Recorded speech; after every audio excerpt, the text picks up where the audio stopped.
My name is Walter Ames. I am 76 years old and I spent most of my life as a high school principal in Austin, Texas. After my wife Marlene passed away suddenly 5 years ago, my world became very small. I filled my days with quiet routines that kept me steady. I brewed my morning coffee slowly and carefully, the way she liked it, strong and dark. I kept a daily journal where I recorded small observations about the weather and the neighborhood. And in my garage sat a wooden boat my son had left with me years ago, a boat I never touched but never moved.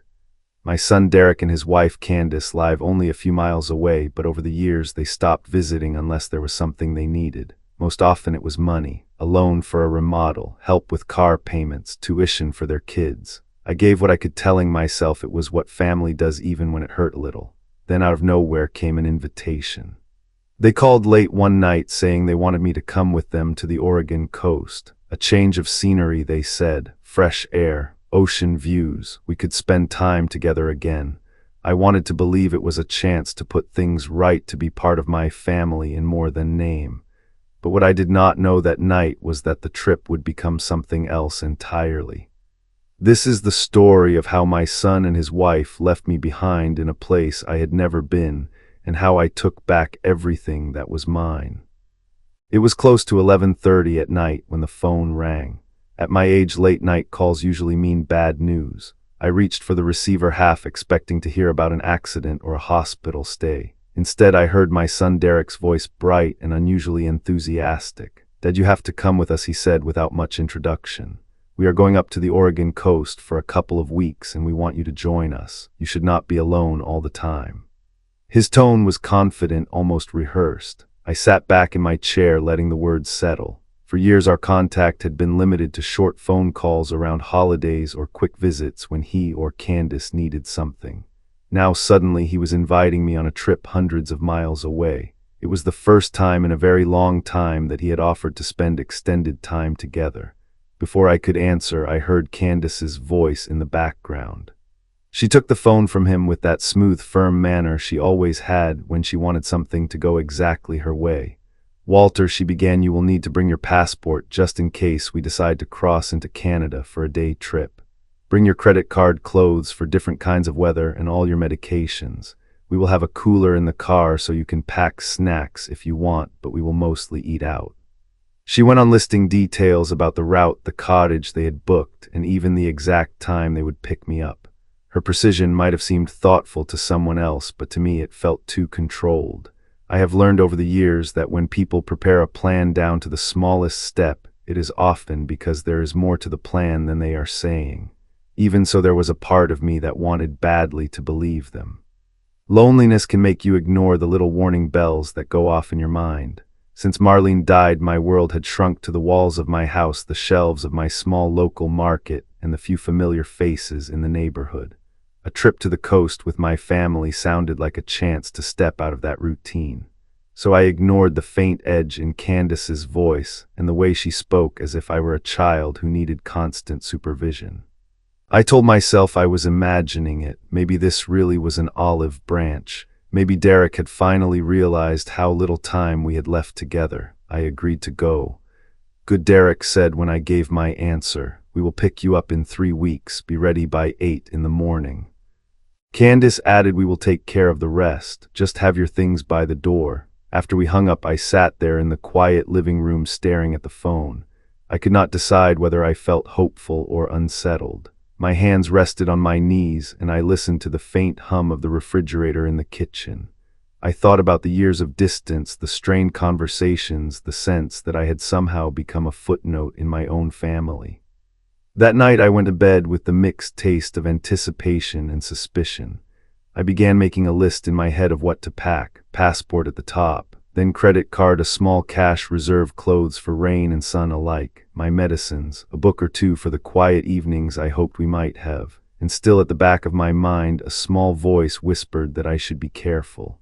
In the days that followed, I told no one about the trip. Not my neighbors, not the few old colleagues who still called me now and then. It felt like something fragile that could vanish if I spoke of it too soon.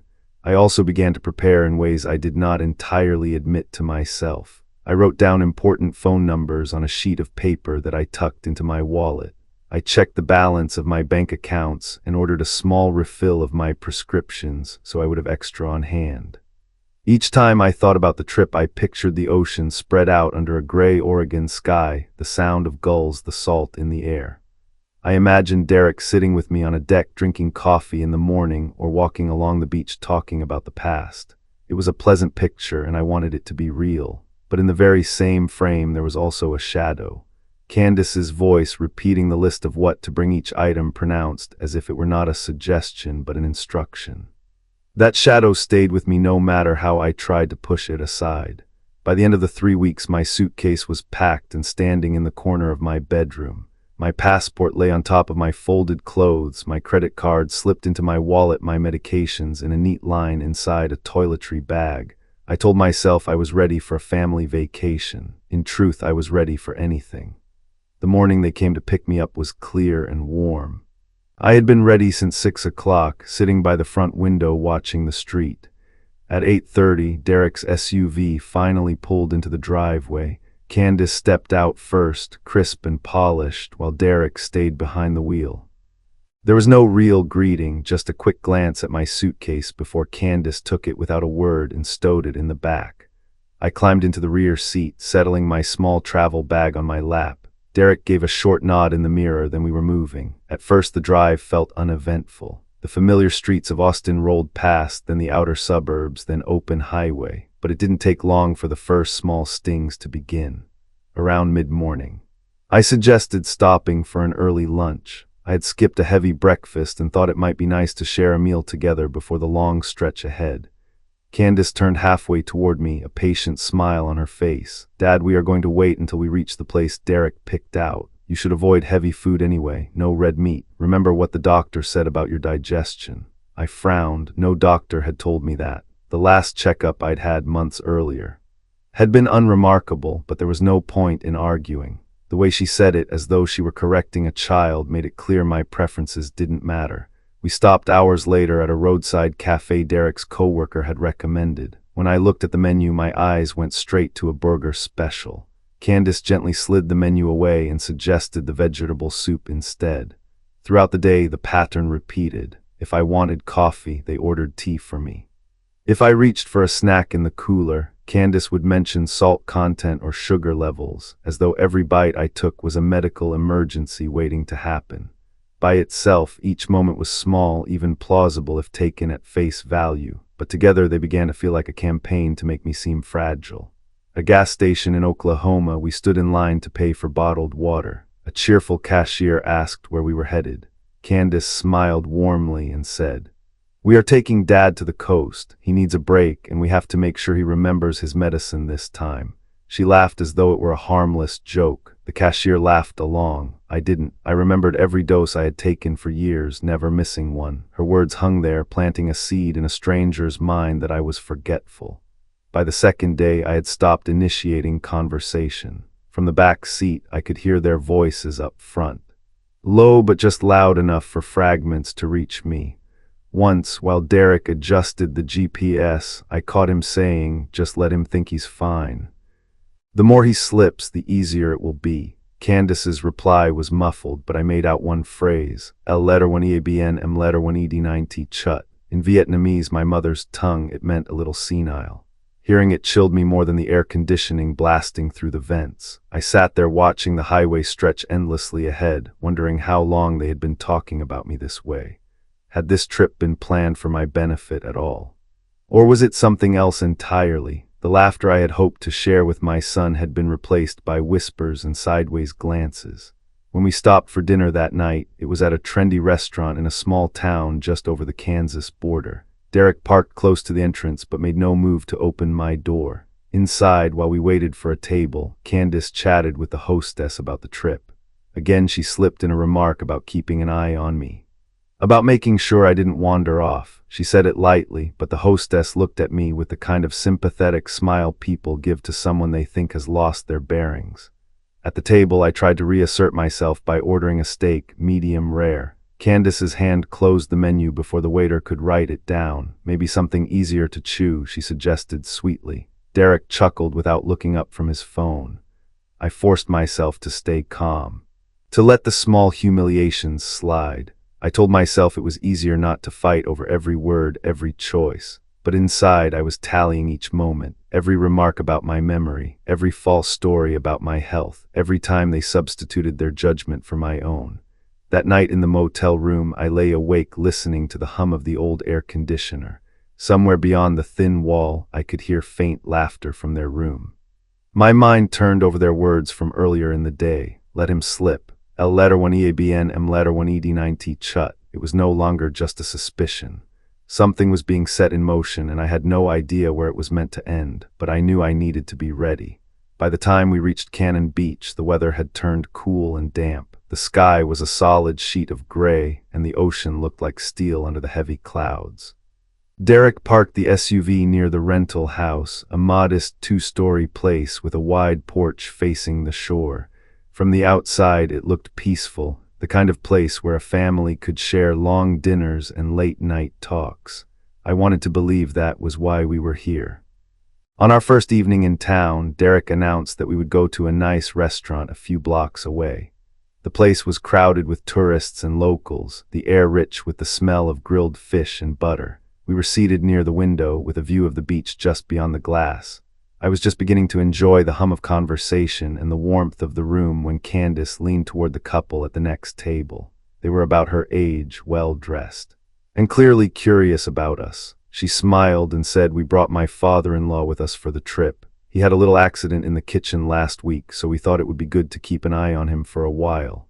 The woman made a sympathetic sound, the kind you make when you hear about someone's decline. The man nodded, glancing at me with polite pity. I felt heat rise in my chest. There had been no accident in the kitchen, not last week, not in years. I cook simple meals for myself every day without trouble, but to these strangers, Candace's words were now the truth.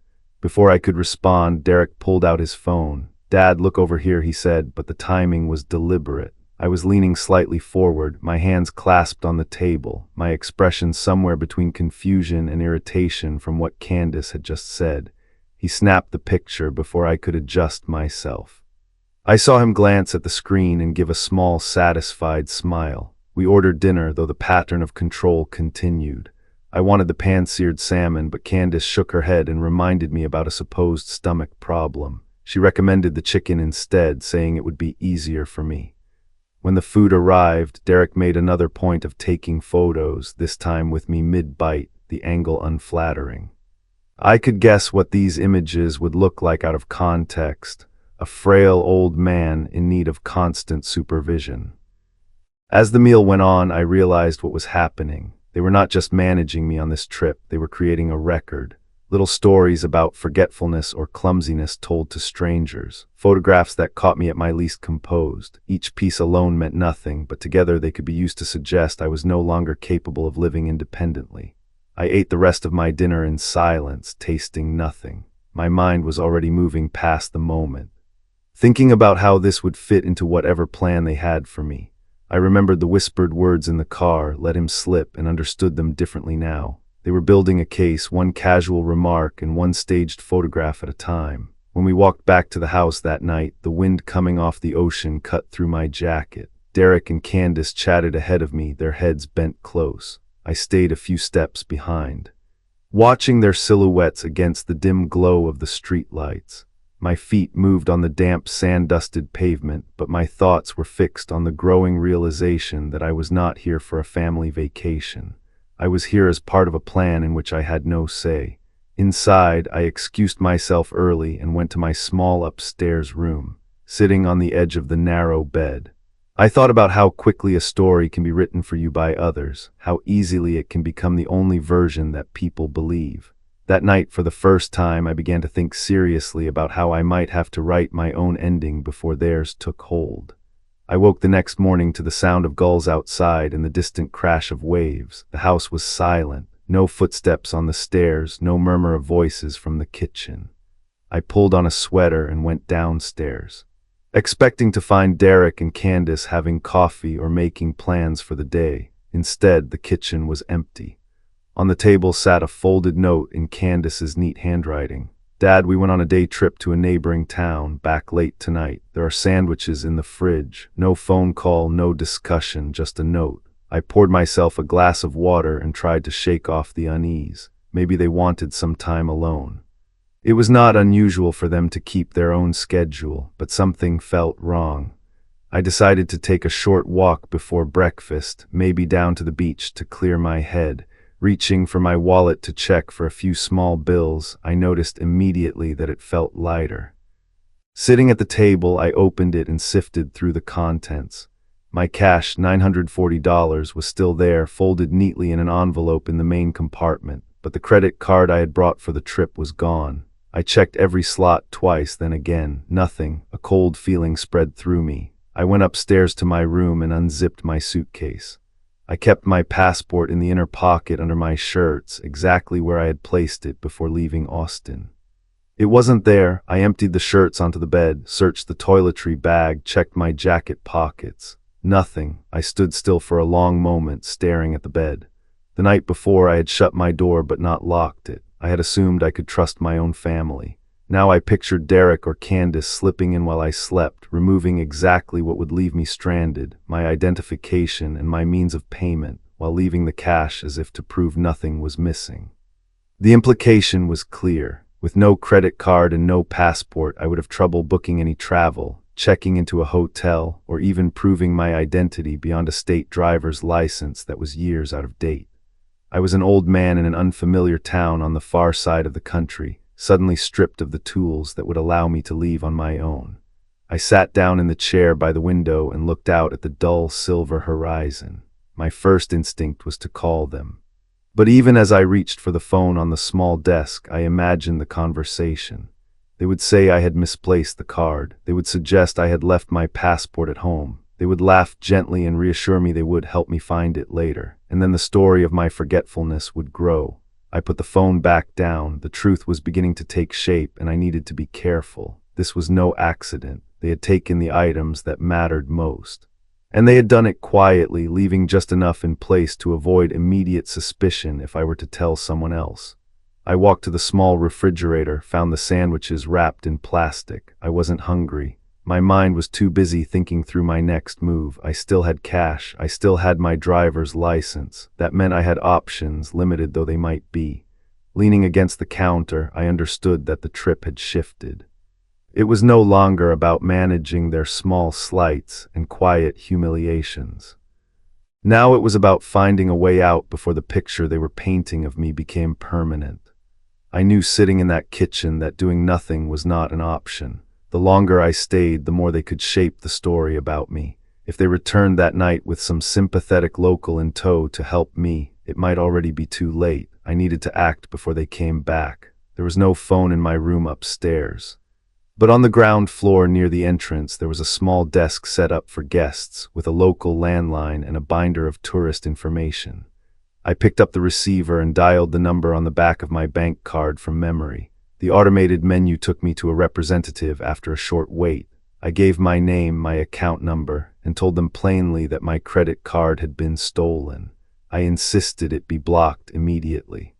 The woman on the line asked if I had the card with me. No, I said, and no one else should be able to use it. She confirmed the block and offered to send a replacement to my home address in Austin. With that done, I flipped through the binder until I found bus schedules. There was a regional line running to Portland 3 times a day. From there, I knew I could connect to larger routes heading east. Flights were out of the question without a valid passport or a credit card. And besides, airport security might ask questions I could not afford to answer without alerting Derek and Candace. A bus would be slower, but it would move me steadily toward home. I packed quickly, taking only what I could carry in one bag. I left behind the larger suitcase and anything non-essential. Every extra pound would make the long trip harder. I locked the cottage door behind me, slipped the key into my pocket, and walked to the small bus depot near the center of town. The woman at the ticket counter barely glanced at my worn driver's license before selling me a ticket to Portland. The ride north took most of the afternoon. I kept my bag on my lap, my eyes fixed on the scenery. I wasn't looking at the rolling coastline so much as thinking through each step I'd taken since waking up. I wanted to remember it clearly, not just for myself, But in case I ever had to lay it all out for someone who doubted me. In Portland, I had a short wait before the next connection, an overnight bus to Denver. At a corner table in the station cafe, I took out the small notebook I had packed almost as an afterthought. In it, I began to write down everything. The invitation 3 weeks ago, Candace's detailed packing instructions, the controlling meals, the invented kitchen accident, the whispered words in the car, the missing card and passport. The bus to Denver was full and the ride long. I barely slept, the hum of the engine a constant background to my thoughts. In the dim light of early morning, with the plains stretching out flat and endless, I kept writing. Each page was a small act of defiance. A record that said I knew exactly what was happening and when. From Denver, I boarded the final leg to Austin, another full day and night on the road, 3 days in all, counting the first short hop to Portland. My back ached, my legs stiffened, and the coffee from station vending machines was thin and bitter. But every mile put more distance between me and whatever plan Derek and Candace had prepared. When I finally saw the familiar skyline of Austin in the distance, I closed the notebook and slid it back into my bag. It was fat with pages now, each line in my own steady handwriting. Proof for myself and for anyone else that my mind was clear, my memory intact, and my will unbroken. I had made it home, and I was not finished. The first thing I did after dropping my bag at home was go to the bank. I had not slept properly in 3 days, my clothes were wrinkled from travel, and I could still feel the motion of the bus in my legs, but I needed answers before anything else. The branch manager, a woman named Ellen who had handled my accounts for years, looked surprised to see me walk in unannounced. "Walter, we were trying to reach you," she said, gesturing me toward her office. She closed the door before sitting down across from me. She turned her monitor toward me and pulled up my account activity. The first line was like a punch in the chest. An ATM withdrawal for $4,000 in Portland, Oregon, dated the morning after Derek and Candace had left me at the cottage. The next entry was even more telling, an attempted online transfer of $20,000 to an account in Candace's name. The transfer had been declined because it exceeded the daily limit, but the attempt was there in black and white. I told Ellen exactly what had happened on the trip. From the missing credit card to my 3-day return on the bus. Her eyebrows climbed higher with each detail. She asked if I had given them permission to access my account. I laughed once without humor. "No, not now, not ever." We canceled the compromised credit card on the spot, ordered a replacement, and I set a new PIN while she watched. Then we went through my account authorizations. Over the years, I had allowed certain access for convenience, automatic bill payments, linked transfers for family emergencies. Now I revoked every single one. No joint arrangements, no linked logins, nothing that could give Derek or Candace even a fingerhold on my funds. Ellen suggested adding extra verification steps, the kind that required me to appear in person for large withdrawals or changes. I agreed to all of them. I wanted a wall between my money and anyone who might try to touch it without my say. By the time we were done, I felt lighter, as though a knot in my chest had loosened. But underneath that was a harder truth. The numbers on the screen had confirmed what I already knew in my gut. They had not just abandoned me. They had been ready to strip me of everything while I was out of reach. Leaving the bank, I stepped into the afternoon heat of Austin and paused on the sidewalk. This was the first step. Blocking them from my accounts was like locking the front door after a break-in. Necessary, but not enough. If they had taken money, they had likely set their sights on everything else they could get their hands on. I thought about the house Derek and Candace lived in, the one I had helped them buy with my savings. I thought about the car Derek had stored in my garage for over a year. And I thought about a bank account I had opened decades ago for my son's college expenses, an account we had never formally closed. The bus ride home had given me plenty of time to think. Now it was time to move from defense to offense. They had taken their shot. Now it was my turn. The morning after securing my accounts, I called Martin Hale, the attorney who had handled my small estate matters after Marlene passed. Martin was an old friend of one of my former colleagues, a man I trusted to speak plainly and keep my interests at heart. I told him over the phone that I needed to review a property matter and asked if I could come in that afternoon. He said to bring any documents I had and he would dig through his files for the rest. His office was in a low brick building across from the city park. the same place I had gone to sign papers years ago. Martin greeted me at the door with a firm handshake and a curious look. "You sound like you've been through something, Walter. Let's sit down and you can tell me what's going on." I gave him the short version, what happened in Oregon, the missing card and passport, the attempted transfer, my long trip home. His face tightened as I spoke, but he didn't interrupt. When I finished, I told him I needed to understand exactly what my legal position was regarding Derek's house. 8 months ago, not long after Marlene's funeral, Derek and Candace had come to me saying they wanted to move to a better neighborhood. They had the income to manage the mortgage, they said, but not enough for the down payment. I had given them $60,000 on the condition that my name be on the deed so I would always have a place in that home if I needed it. At the time, it had seemed like a gesture of trust and family connection. Martin pulled a file from his cabinet, flipped through several pages, and then tapped one with his finger. "Here it is. You didn't just co-sign the mortgage, Walter. This is a tenanting common arrangement. That means you are a legal owner of 1/3 of the property. Any sale, transfer, or refinancing requires your explicit consent." I sat back in the chair, letting that sink in, so I'm not just on the hook for the loan if they default. I actually own part of the house. Martin nodded. "Exactly, and not a symbolic part either. Your share is worth whatever 1/3 of the market value comes to." It was the first time in years I felt the ground tilt in my favor. Derek and Candace had been trying to cast me as helpless, to maneuver me into a position where they could control my money and decisions. But here was something they could not touch without my agreement. For once, I had leverage. Martin went on to explain that if I chose to, I could sell my share to an outside buyer, or I could initiate a forced sale of the entire property. They could refuse, but that would push the matter into court, and in most cases the court sided with the party who wanted to liquidate, especially when the ownership was clear and uncontested. I asked him to walk me through the process step by step. First, he said, we would get a current market appraisal. Then I would serve them with a formal notice of intent to sell. They would have a set period to respond. If they ignored it or refused, we would file for a partition sale in court.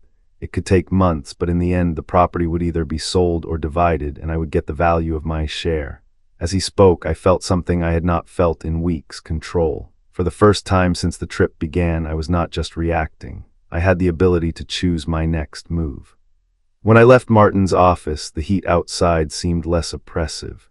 In my pocket was a copy of the deed with my name printed in bold alongside Derek's and Candace's. It was more than paper. It was proof that they could not erase me from everything without a fight, and this time I intended to give them one. I spent that night at my kitchen table with a legal pad, a pen, and a pot of coffee, sketching out my next steps. Martin had given me the framework. But I needed to act on more than one front. If Derek and Candace thought they could strip me of my assets, I would make it clear that every loose end tied to my name was now off limits to them. By the time the coffee pot was empty, I had 3 clear targets in mind: the house, the boat, and the old joint account. The house came first. I called Martin the next morning and asked for a recommendation for a realtor with experience handling contentious sales. He gave me the name of a woman named Veronica Page. She had a reputation for being professional, thorough, and unshakable. When I called her and explained the basics of the situation, she agreed to meet that afternoon. We drove to Derek's neighborhood, and she walked the perimeter of the property, taking notes and snapping photos. Even from the outside, she estimated the market value at a figure that made my share substantial. I authorized her to prepare a formal appraisal and draft the notice of intent to sell. Martin would make sure it reached Derek and Candace by registered mail. The second target was the boat. Derek's Chris Craft, a vintage wooden speedboat he liked to brag about, had been sitting in my garage under a tarp for more than a year. He claimed he was storing it there because he didn't have room, but he had never come by to use it, and it had become just another piece of property taking up my space.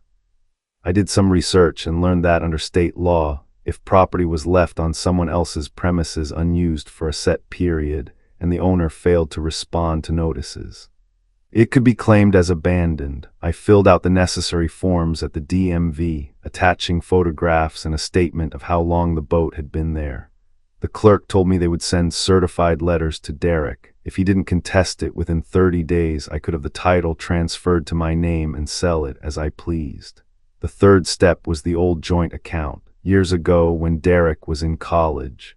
I had opened an account in both our names so I could deposit money for his tuition and expenses. After he graduated, I suggested closing it, but he wanted to keep it just in case. Over the years, I continued to deposit small amounts, usually $500 a month, without much thought. When I checked the balance now, it was over $27,000, all of it money I had put in. Derek had withdrawn from it often in the past. But in recent months, he seemed to have forgotten it existed. I went to the bank in person and asked Ellen to help me close it. She pulled up the records and confirmed that every deposit had come from me, and most of the withdrawals had been by Derek. I signed the closure forms, and the entire balance was transferred into my personal account before I left the building.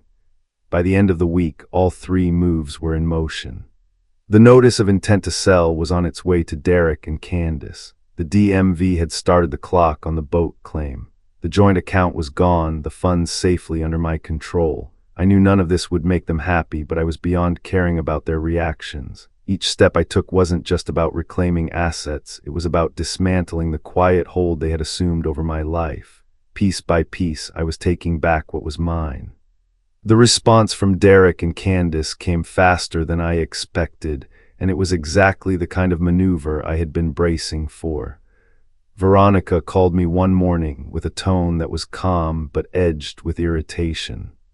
She said their attorney had filed an objection to the sale of the house, claiming I was suffering from memory loss and no longer capable of making sound financial decisions. Along with the objection, they had submitted a brief medical note, signed by a doctor I had never met, stating that I showed possible early signs of cognitive decline and should be evaluated before making any binding agreements. I sat there at my kitchen table, holding the phone, feeling that familiar burn of anger in my chest. This was the step their whispered car conversations had been pointing toward since the day we left Austin. The missing card, the staged stories, the unflattering photographs, it had all been preparation for this claim. They wanted the court to see me as a man too far gone to decide what to do with his own property. Instead of waiting for the process to grind along on their terms, I decided to move first, that same day. I began calling specialists. Within a week I had appointments scheduled with 3 independent doctors, a neurologist, a geriatrician, and a psychiatrist. I wanted more than one opinion, and I wanted those opinions documented in language no opposing lawyer could twist. Each appointment was thorough. The neurologist tested my reflexes, coordination, and short-term memory with a battery of questions and exercises. The geriatrician conducted a full physical and reviewed my medical history. The psychiatrist asked me to recount recent events, describe my daily routines, and work through problem-solving scenarios. I approached each test with the same quiet focus I'd once brought to grading final exams, measured, deliberate, making sure every answer was as clear as possible. When the reports came back, they were exactly what I knew they would be. All 3 specialists concluded that I was fully competent, with no signs of dementia or significant cognitive impairment. My memory was intact, my reasoning sound, my ability to manage my affairs unimpaired. Each report was signed, dated, and ready to be submitted to the court. Veronica filed the reports alongside a motion to dismiss Derek and Candace's objection. At the hearing, the judge reviewed the documents carefully, his expression neutral. When he finally spoke, his decision was simple and direct. The challenge to my competency was without merit, and the sale process could proceed. He added, almost as an aside, that attempting to use unverified medical claims to block a co-owner's legal rights was not looked on favorably by the court. As I walked out of the courthouse, the air felt lighter. The attempt to paint me as incapable had failed completely. More importantly, it was now on record that I had taken every step to prove my mental fitness. Any future claims along those lines would have to fight against 3 independent medical opinions and a court ruling. The path to selling the house was open again. Derek and Candace could stall, they could try to appeal, but the foundation of their strategy had cracked. I had met their play head-on and sent it back at them harder. And the sale, their loss of control over one of the biggest assets tying us together, was once again moving forward. The final confrontation came the same day the judge allowed the sale to move forward. I had stepped out of the courthouse and was walking toward the bus stop when I heard my name. Derek and Candace were crossing the street, moving fast, their faces tight with frustration. Derek's hands were shoved into his jacket pockets, his eyes locked on me. Candace's mouth was already moving before she even reached the sidewalk. We ended up in a small cafe on the corner. Sitting at a table in the back, I ordered tea. They didn't order anything. Candace leaned forward, her voice low but sharp. "You've betrayed your family, Walter. After everything we've done for you, you've turned on us." I kept my hands around the warm cup and answered evenly. Family doesn't leave each other stranded on a coast thousands of miles from home. Family doesn't take each other's documents or drain each other's accounts. Her face flushed. That's not what happened. We were trying to protect you. Derek nodded in agreement, his jaw tight. You're twisting it. I looked from one to the other. The judge's decision had already been made. The law was clear. I could sell my share of the house. The DMV had approved the transfer of title for the Chris Craft boat to my name. The joint account was closed, the money safe in my own accounts. There was no argument they could make now that would undo those facts. Candace started again, her voice rising. "Do you realize what this will do to us? You're destroying the home we built. You're making it impossible for us to trust you again. Trust works both ways," I said. "You broke it first." For a moment, no one spoke. Derek looked down at the table, drumming his fingers against the wood. Candace's eyes narrowed. "You think you've won something, but all you've done is cut yourself off." "Maybe," I said, "but I'm not looking for your approval anymore." That was the line, the point where I felt something shift inside me. For years, I had tried to bridge the distance between us. I had excused the silences, the requests for money, the small humiliations, telling myself it was worth it to stay part of the family. But here, in this quiet cafe, I realized I no longer wanted their version of family. When I stood to leave, neither of them moved to stop me. The bell above the cafe door chimed as I stepped out into the street. The air was cool, the sky bright. I walked away knowing I wasn't carrying their anger with me. What I carried instead was something I hadn't felt in a long time, dignity, intact and entirely my own. The sale closed just over a month later.